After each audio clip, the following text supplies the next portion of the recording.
Something doesn't seem right. It never starts me off here. Oh.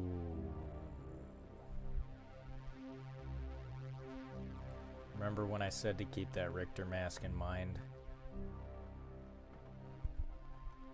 Ah, there you are. Was wondering when you'd be getting back. Well, let's get this over with then. I guess we press R to restart. And here we are. Looks like it's only you and me left now. I'm sure you know by now that this won't end well. Soon you will be all alone. But that's okay. Before we say goodbye, I'll let you in on a little secret. What you do from here on won't serve any purpose.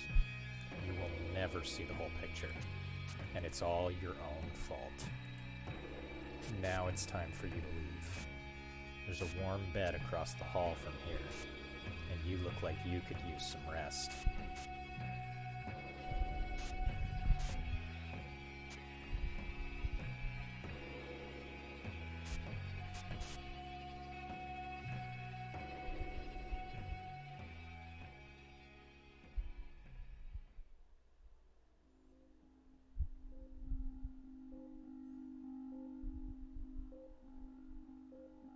Hey Doc, when's this bastard gonna wake up?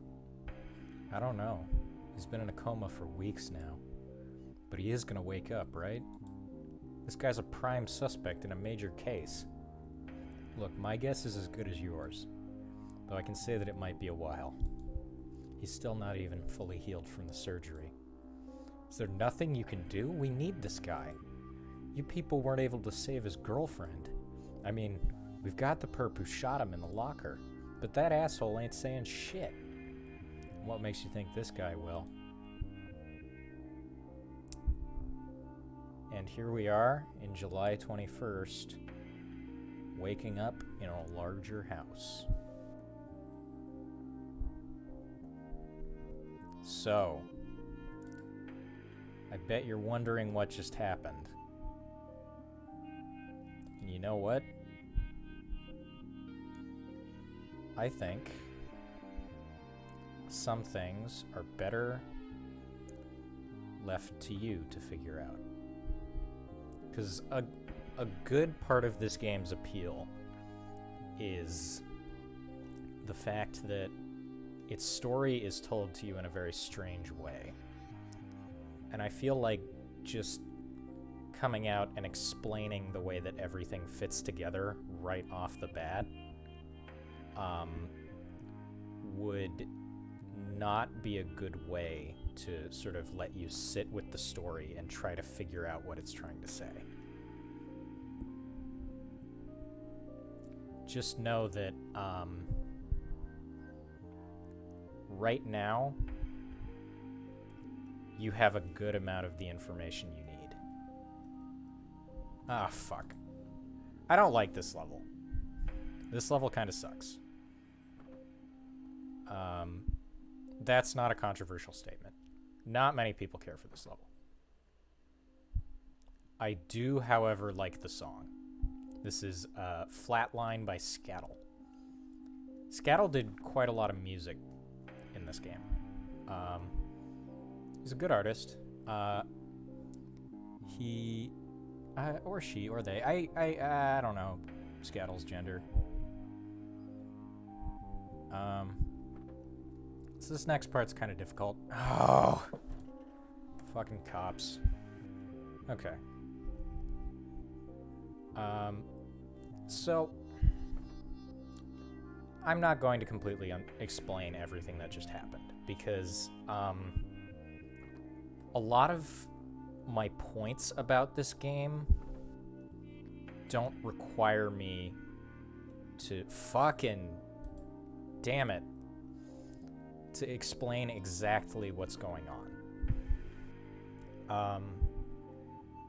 I'll share my theories later on because Hotline Miami 2 does give a few bits of information that are pertinent to the first game, and that go sort of more in depth about what's been going on, but I think it'd be good to just let you sit with the mindfuck for a while. Alright. Oh, that guy's gonna see me. Okay. So it appears that these guys are in sync. And if this is the level that gives me the most trouble, I'm gonna be happy, because coming up next is the level that I generally have the most trouble with in this game. Especially when I'm doing a Richard run. Because it is really hard. A lot of people say that Hot and Heavy is the hardest level. I disagree. I think that the level that's coming up is the hardest level, and I think it's about as long as Hot and Heavy as well. Oh, they are. No. Ah, fuck. I thought I could get into that room. Oh, is there something I need to pick up?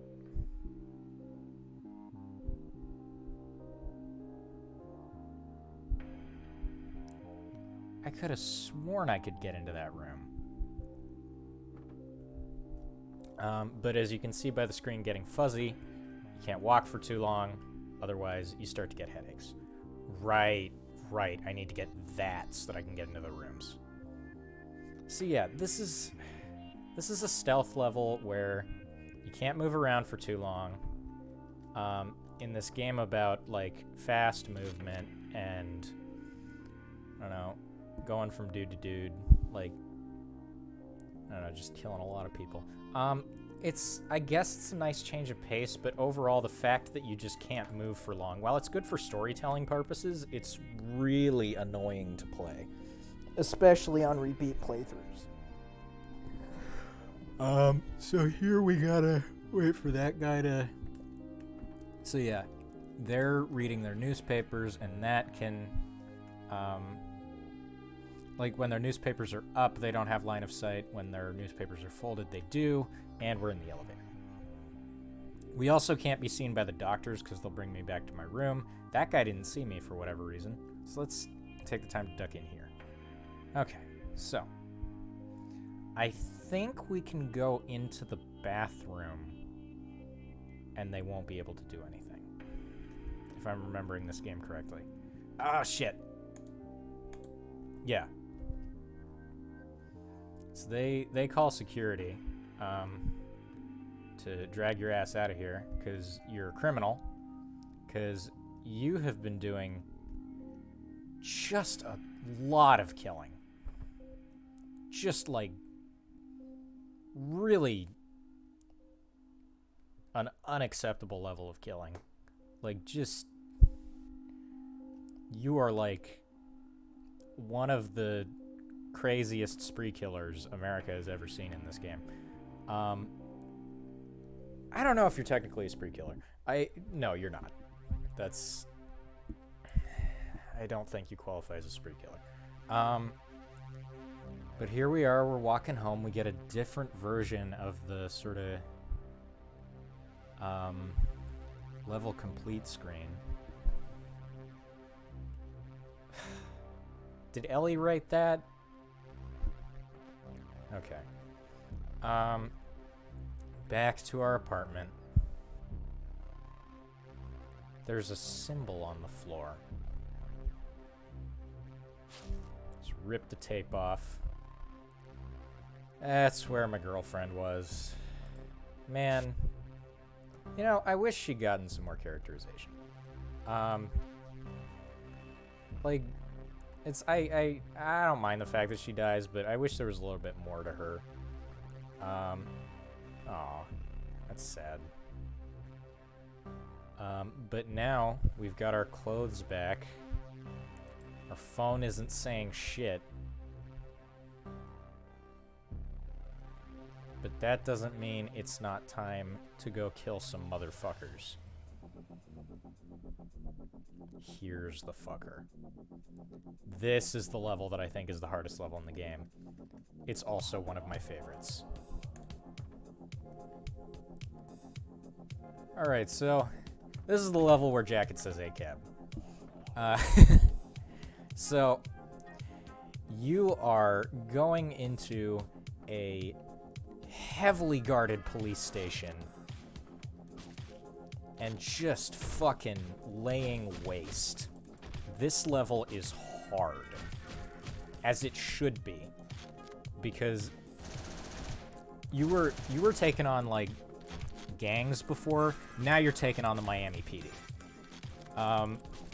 And this is a tonal shift because, like, beforehand it was armed gangsters. Now you're just going into a police station and shooting the place up. Like, this is where, like, the morality of what Jacket is doing just goes out the window. Because, like, yeah. Okay. I'm no fan of the cops, but this is, like, this is a step beyond what you've been doing, at least. So, this is the room that gives me the most trouble, because there's these Jay Landsman-looking motherfuckers who just, they block the guys with guns, which is, like, which means that oftentimes you can't... If there's a gun guy behind one of these Jay Landsmans, you just can't hit them. That guy's not dead. That was a bad move. And he punched my head off. Okay.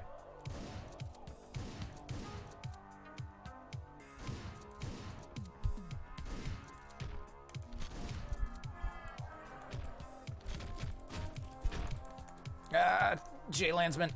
If you don't know who Jay Landsman is, he's this big fat guy on The Wire. He's awesome.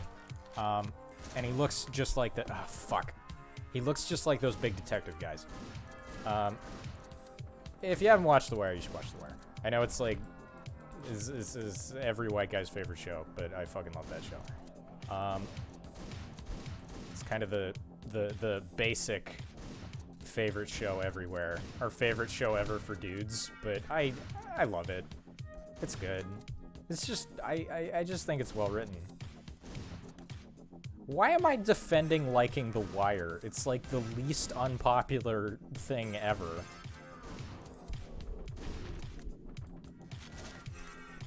Okay.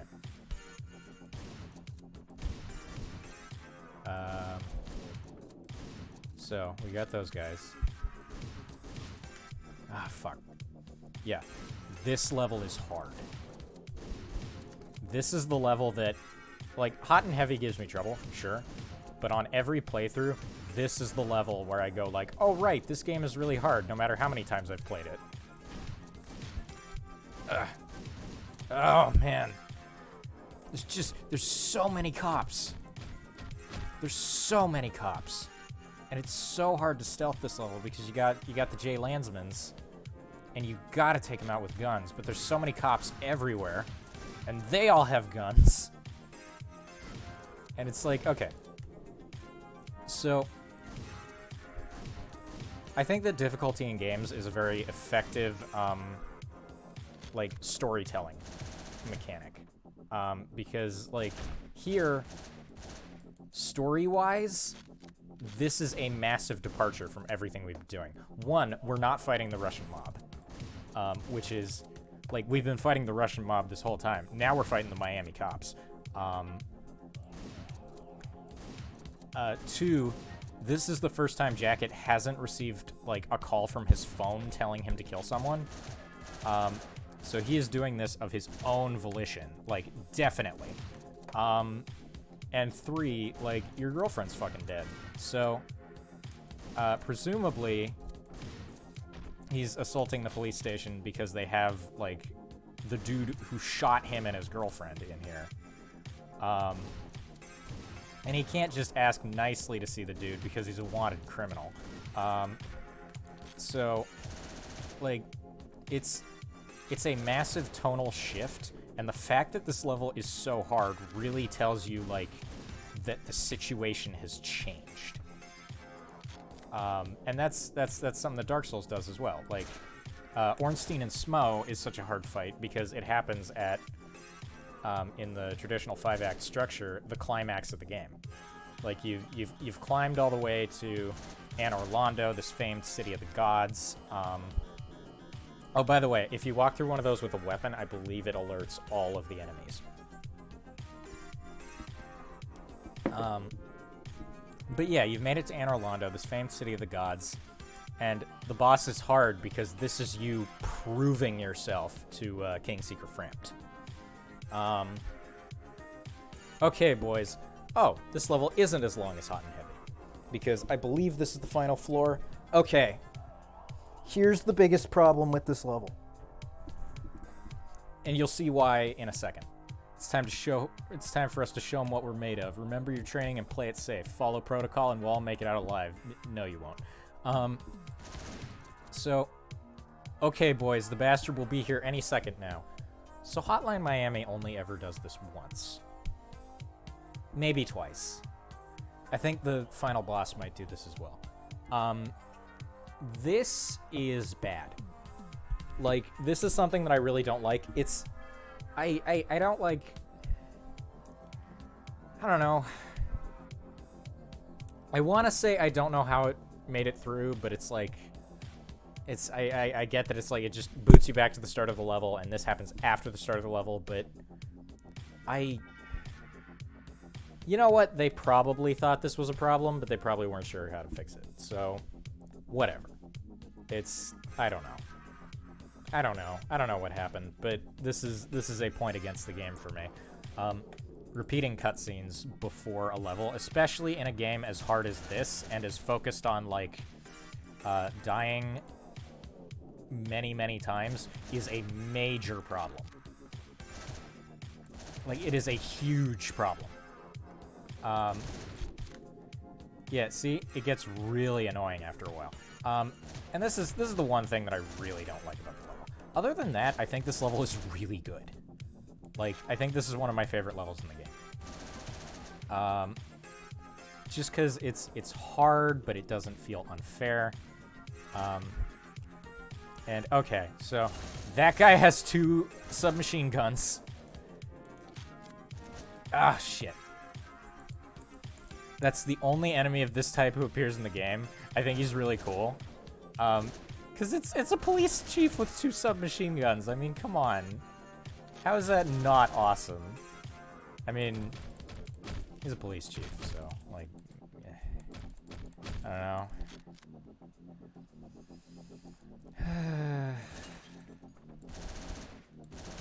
Yeah.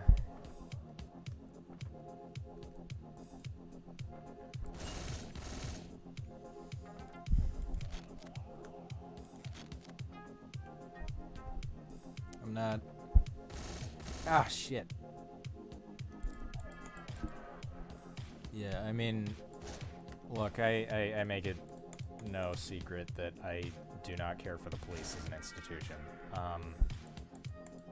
But I would not like to get into that too much because that is a very serious topic. And I would like to keep discussion of serious topics to a minimum because, or discussion of like really sensitive topics, I should say, because video games are a serious topic. I mean, come on, video games are an art form. Like, get over it. Most people have. But yeah, there's gonna be some of those talks just because of like the themes of this game, but I don't like talking about things that are too serious because I don't trust myself to do them justice too much. But like, yeah.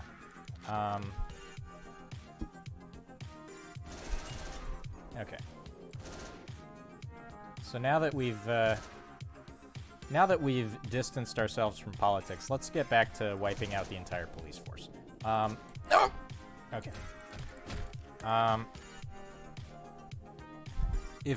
If you're expecting me, if you're hoping that I'm not going to be talking about politics during this playthrough, that is an empty hope, because this is a very political game, and you will see what I mean. when I start talking about it later. So, we finally unlocked this room. You gotta be shitting me. Who are you? Look, man, I'm sorry about your girl. It wasn't anything personal. I know you made it all the way here, but I think you're in for a disappointment. I don't really have any answers for you. Damn, that hurt. You know, we might not be that different, you and I. Have you also been getting those weird phone calls? Cough. I wish I had something to tell you, but I don't. The police might know more about this mess than I do. They should have a file on the case here somewhere. I'd like to ask you to spare my life, but cough. You look like you've made up your mind. So, here you have a choice. And you don't have many choices in this game narratively. I think it's interesting that they gave you this one. I guess I have my own theories for why, but I'll get into that later. Or I won't, because I don't need to for the sake of my analysis. But I'm gonna spare him. And I'll explain that later. Oh yeah! Here's a fun glitch. I don't know if it's only for this level, but if you, like, rotate, you break the windows. Oh, you know what? You know why that is, probably. That punch may have been a cutscene punch. So it, like, stopped me. Maybe it didn't, like, stop me all the way through the punch animation, so I'm still technically punching. So I'm, like, punching out the windows. Okay. We cleared the chapter. We can't get that Uzi. I think that's Richter's Uzi. Oh. That guy's name is Richter. You can tell because of the mask. That mask is his mask. The mask starts you with a silenced Uzi, which I think is really funny. Oh, yeah, yeah. See? So my outstretched fist is still punching, so I can just walk through all these windows. It's great. If I seem a little bit high energy, that's because I've just had 2 cups of coffee. It is, like, I got up like an hour and a half ago. I still have a slight caffeine headache. And I think that having a slight headache is the best way to play Hotline Miami. This game is like, holy shit, did I get a new high score? Yeah! Yeah! Kick ass! Okay. It's July 23rd, 1989. We're back in our ruined apartment, and we got Deep Cover by Son of Ra playing once more. I think for the last time in this game. Let's review the evidence. Suspects claim to have been threatened into, instructed to kill by messages on their phone calls traced to a club on South 86th Street. Ties to underground Russian mafia network. Multiple accounts of illegal activity reported. Insufficient evidence for a warrant. So, we've been killing the Russian mafia this whole time. For the Russian mafia. Let's go pay a visit to the Russian mafia.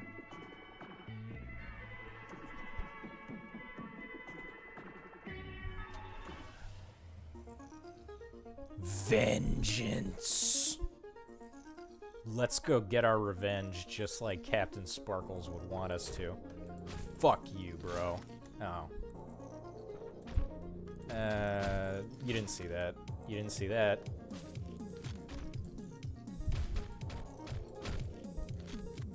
See, that kill is super brutal because, to me, it looks like he's just tearing them apart. Okay, so this room kind of sucks. This is what I like to call a Hotline Miami 2 room, because this reminds me a lot of, like, a lot of rooms in Hotline Miami 2, where you can't see to the end of the room. You got people with guns throughout the room who will just shoot you. So you kind of gotta just stand... maybe you don't gotta. If you're way better at this game than I am, you can probably move through this in a way that looks stylish. But, like, it's... I don't care for this room.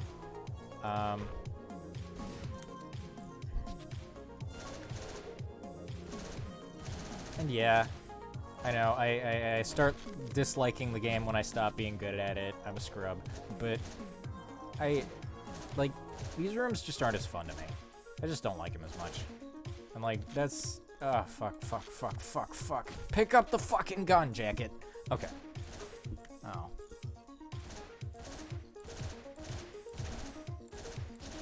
That guy's not dead. I'm not gonna try for that. Oh, I want the bonus points, but I don't know. Oh, no! Okay, we're good.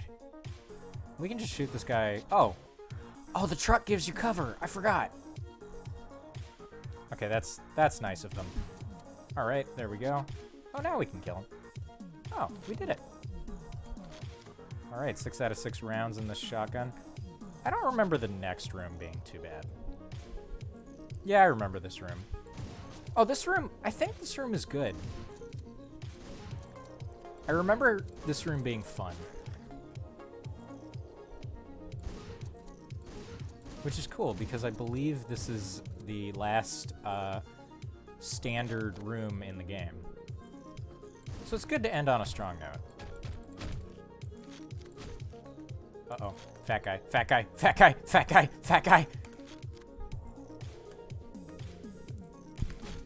Oh.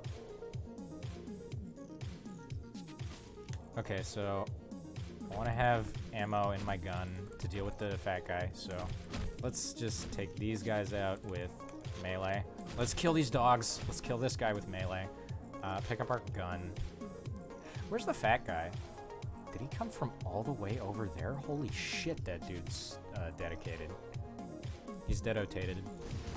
Dedotated wham isn't that funny anymore.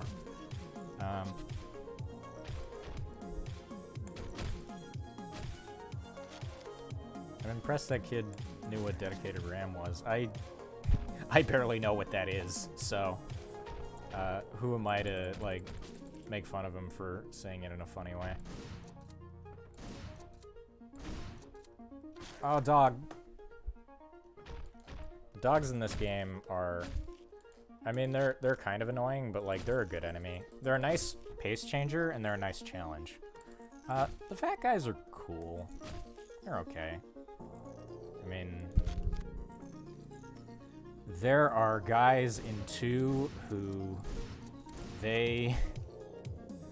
really, like... I mean... Design-wise, I get why they exist, but they're really tough.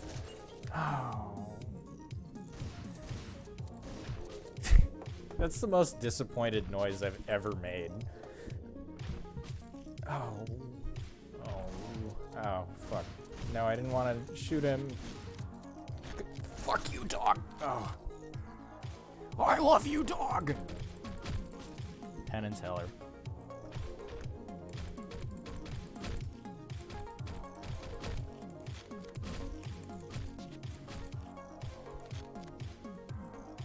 Okay, I want to get a shotgun for these guys.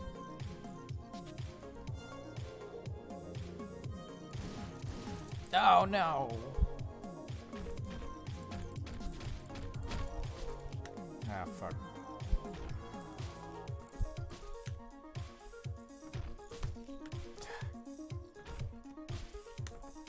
Oh, right. I should probably knock that guy out with the gun, get this guy. I should probably wait to see if... Oh, that stealth kill worked pretty well, actually. Okay, get these.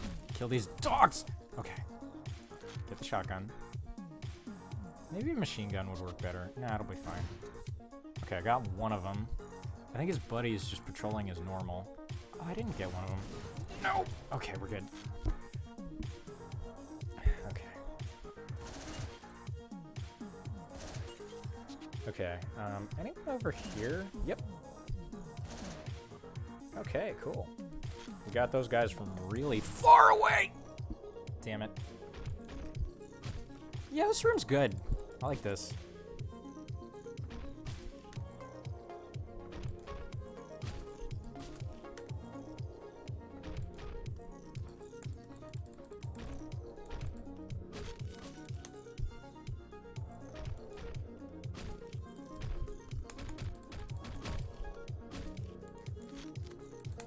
Ah, I got too greedy for my combo.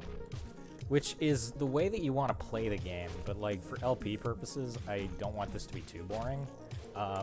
And watching me restart the same level over and over again is bound to get tiring. So, how I would usually play this is I would probably be a lot more reckless than I am now, because playing this game reckless is fun. Like, it's the fun way to play this game. Playing this game to get the high score on every level, unlock all the masks and shit. Like, I think that's the best way to play this game. Hotline 2, it's kind of hard to play that way, just because of how the levels are laid out and paced and stuff.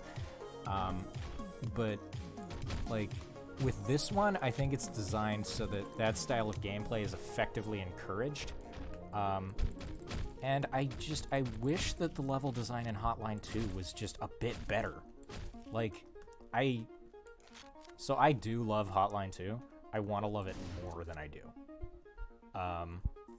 Like, I think it's a good game, but it's just, it falls short in just a couple of ways that make it, like, really, frustrating to play.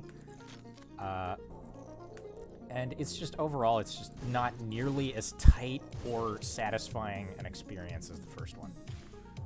Which is unfortunate, because it does a lot of really cool things. And it has a lot of really cool ideas that I really like. I should not have thrown that. I like that the weapons give you different, like, kill a downed enemy animations. We'll see a character with some more unique animations like that in Hotline 2. Whoops. Giving away a little bit too much information about Hotline 2 there. Not really, but it's, I mean, if you know nothing about Hotline 2, it might be a nice surprise. So, there we go. Take care of these doggies.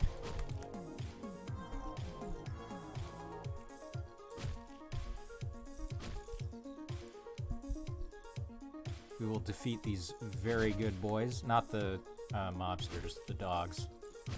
The dogs are probably good boys. I don't like that we have to kill them. That sucks. I don't enjoy killing dogs in video games. Like, it's not a deal breaker for me, it just sucks. Like, poor guys.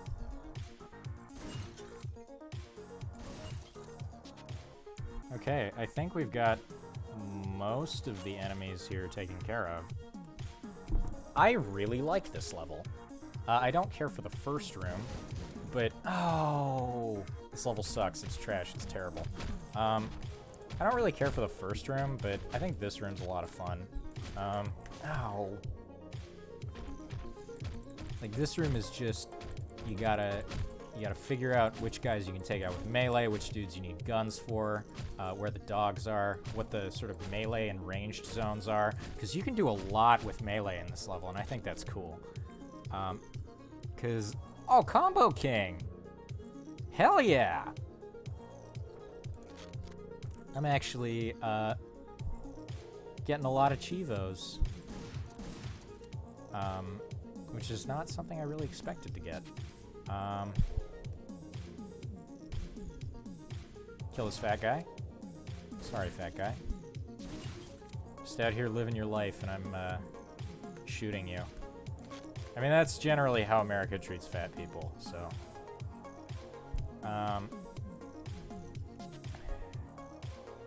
Oh, I think I can just walk in here now. Yep. Look, man, I don't want no trouble here, says this Ron Jeremy-looking motherfucker. The safe is open. Just take what you want and go. Look, I'm not the owner. He's not here. I just run the club. Let's just be civil about this. All right. I'll give you his address. Just please don't hurt me, okay? He's on Northeast 114th Place. Please just go now, okay? Nah. Oh. That's right. I gotta go here and beat the fuck out of him.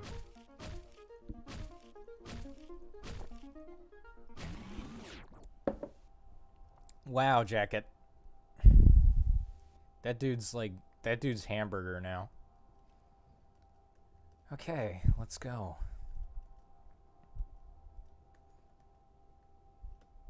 back to the car. Where was the car? No, I went back down there. And see, this level's like not that long, but it's hard and it's good.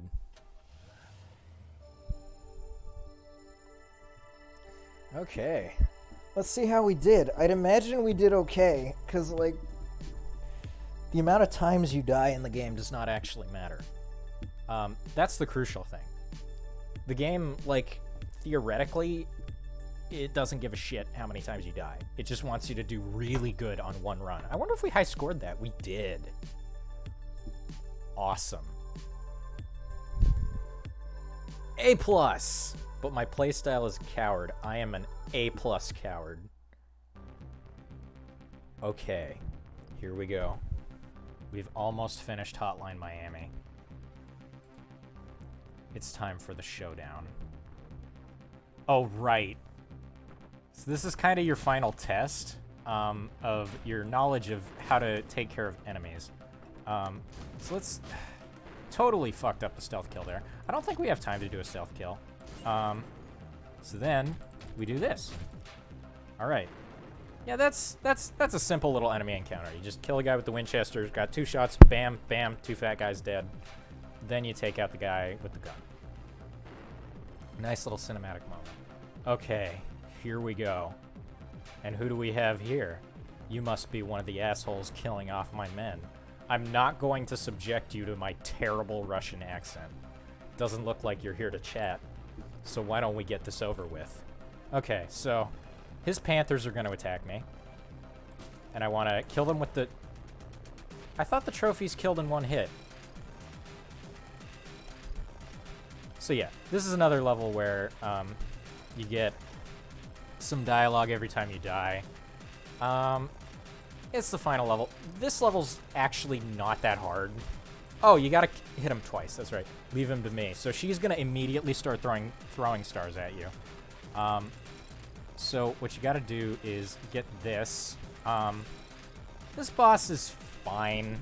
It's the best boss in the game. Just because it's cool that they managed to make a boss like this in the game. So you gotta... Okay, I thought that would be cover. I don't remember how you dodge your throwing stars, actually. I think you can just mash for the Panthers here. Oh, right. I remember now. I like how ridiculous this gets. Like, he's this long-haired motherfucker in, like, a trench coat. Right, you gotta throw the trophy, then beat the shit out of her. Then you gotta beat the shit out of her some more. Oh, fuck. I skipped this dialogue. Now I want to see who's hiding behind that mask. So now... you gotta hide while he's shooting you. While he's reloading, you gotta throw one of the throwing knives at him. And then, oh no! So now we gotta do the whole boss again. But the whole boss is not that long. So, I don't mind that you have to restart the entire boss if you die in a phase, because it's like, this boss is pretty standard Hotline Miami stuff. So, like, if you've gotten to this point in the game, you generally know the kind of thing you have to do in this game. So, yep, you kill her. And then you kill her some more. Not bad, I'm impressed. I wonder what gave you this thirst for blood. Never seen anything quite like it. Now I want to see who's hiding behind that mask. And now we hide. Oh. Alright, so... leave him to me. And right, she gets her throwing knives. This boss is just, it's the most, like, fucking bizarre 1980s shit ever. I love it. It's like, the Hotline Miami games are weird. They go through the fucking thing. That sucks. I don't like it.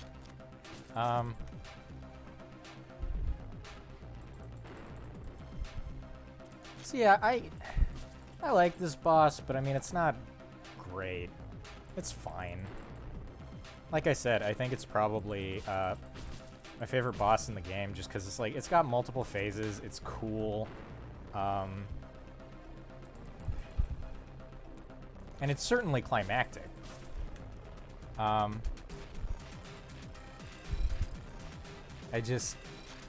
fact that the Panthers take... Oh, this reminds me of that one fight in Yakuza 2 as well, where at one point in Yakuza 2, you have to fight 2 tigers at the same time. And it's cool because it's like, I think it's the first time in the Yakuza games that you have to fight non-human enemies.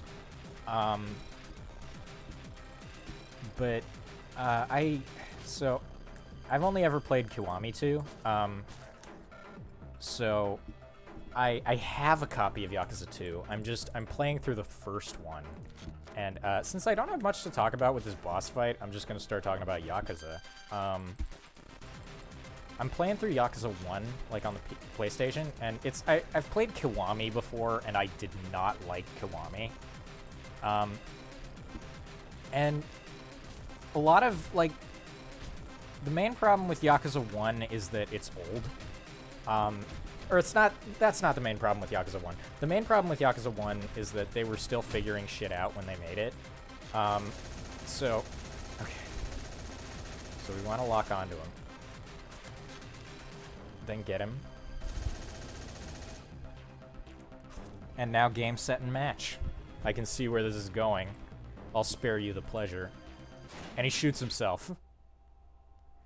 It's the best, like, you didn't win shit ever. We're getting a phone call. He's getting a phone call. Hello? Hello? I'm here to leave a message for you, to get settled in on your first night. What's going on down there? I'm trying to sleep. Is there anyone there? Can you hear me? Hello? Goddamn phones. I fucking hate these things. Click. I like that. We're ending the game with a phone. And we pick up his pistol.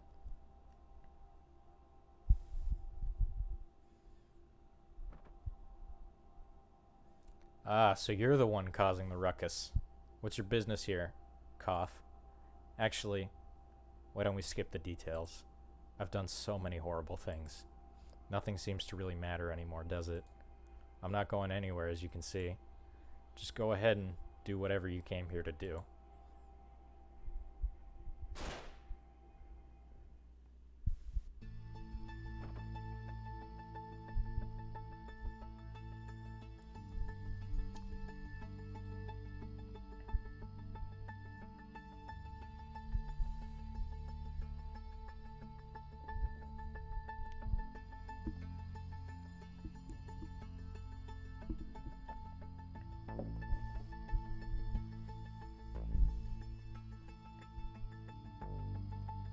So, that's Hotline Miami.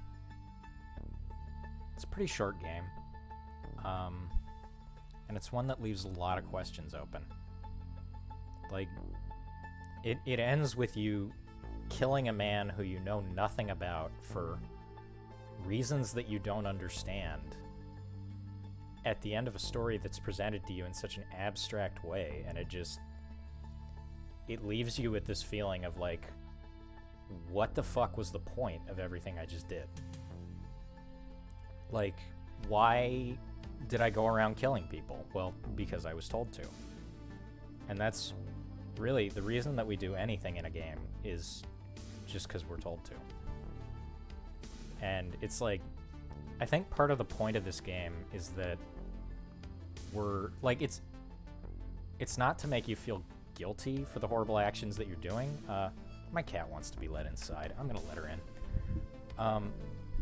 I don't think it's that it wants you to feel guilty for all the horrible things you do, but I think it's just drawing attention to the fact that you'll do these horrible things just because you're told to, because it's a video game. I think it's a bit like BioShock in that sense, where it's asking you to be aware of the fact that you're just doing these things without necessarily even understanding why. Like, what did you know about the Russian mob in this game? What were they doing? Well, you never got to see, but you went and killed them anyway.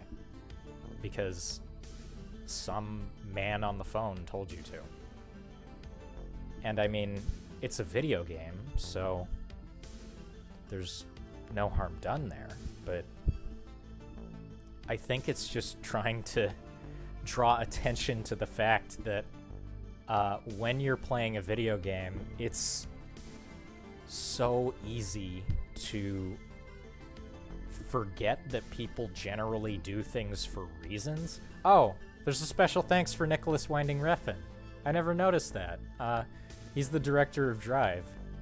That's awesome. There's a game tester in here I recognize, or whose name I recognize. I can't remember who it is. Edmund McMillan, that's right. Edmund McMillan tested this game. Oh, Jasper Byrne! He did some music for Hotline 2.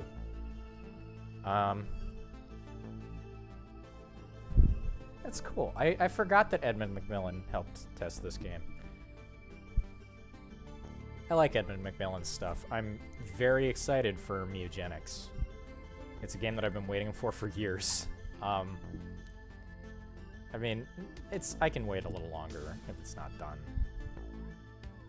Terry Kavanaugh sounds familiar as well. Come here, Nova. Come say hi. We're finishing up the LP. Come say hi to our